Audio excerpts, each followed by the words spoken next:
Ano ba yan? Kaunti lang nakuha. May sira pa. Isang piraso nga lang. Ayan o. Kukunti lang. Ayun guys, nilagyan ko ng arena na. At saka lalagyan pa rin natin ng gatas. Ito lang, swak lang. Kasi mahal ang gatas eh. Ito nga, mahal na din. Umabot na ng ba talaga?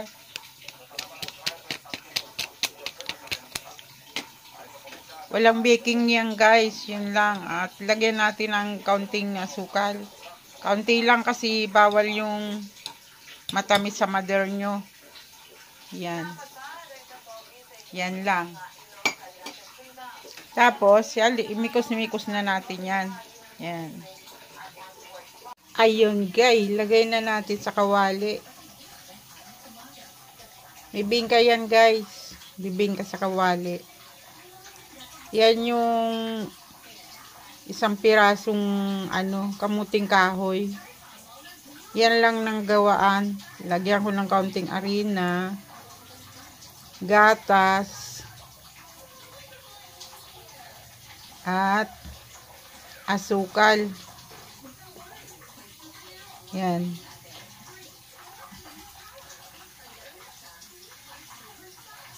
Konti lang yung asukal niyan guys kasi may gatas na. Bawal sa mother nyo yung matamis. Kaya yan lang. Okay guys. Wait natin maluto. Ayan na guys. Nabaliktad ko na. Pero grabe. Grabe ang lambot. Kasi pala, yung arena at saka yung makapuno na linagay ko.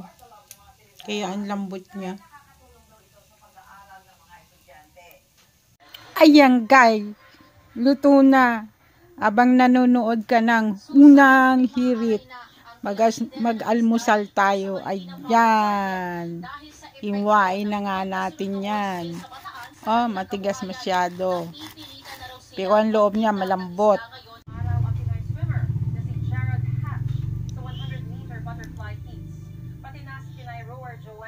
Ayan. Oh.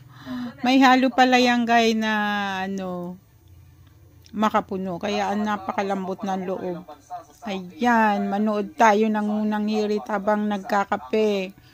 Habang kumakain ng bibingka ni Mother. Ayan. Mga unang balita. Makapigil hininga ang pag-rest 3 oras ayon sa Pakistan Meteorological Department. Panibagong mainit na pinakamaraming buhos ng ulan sa mahigit 4 na dekada. Naperwisyon maraming motorista dahil sa malawak. Sarap. Kumain kayo. Habang nanonood kayo ng unang hit. Kakami na mga video ko na maririnig yung unang hirit. Sa Russia, bumigay ang 2 bahagi ng apartment building na yan dahil sa isa ang nasawi ayon sa